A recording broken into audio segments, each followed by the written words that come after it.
na relihiyon ang dahilan ng paghihiwalay ng dating magkarelasyon na sina Bea Alonzo at Dominic Roque.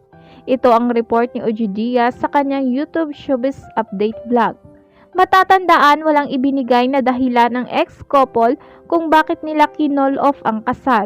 At kamakailan nga ay inamin din ni Bea sa 24 oras sa panayam ni Nelson Canlas na hindi siya ang nag-initiate ng breakup. Kwento ni Ogie, kay Bea na rin ang galing na hindi siya ang nakipag-break. So obviously, ang iniisip ng mga tao ay si Dominic ang nakipag-break kay Bea.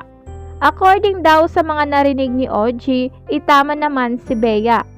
Ito ang senaryo na ang gusto raw ni Dominic ay Christian wedding. Kino-convince umano nitong si Dominic si Bea na mag-convert sa Christian, pero si Bea ay hindi pa siya convinced. So wala pa sa kamalayan ni Bea na mag-convert bilang Christian. Lumalabas na hindi pa papanahon para kay Bea na magpalit ng relihiyon, kaya na-call off nga yung wedding. At yun nga raw si Dominic ay hindi makapagpayag, kaya wini-win back niya ngayon si Bea. Kaya nag-decide na rin ang aktres na wag nang ituloy ang kasal.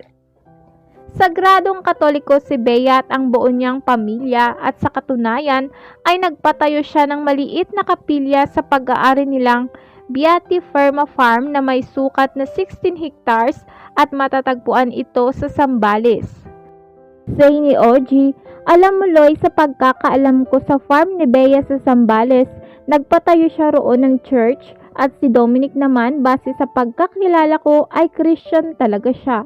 At nasabi rin niya dati sa interview na gusto niya ay Christian wedding. Sa kasalukuyan ay wala pang balita kung nag-uusap pa rin sina Bea at Dominic.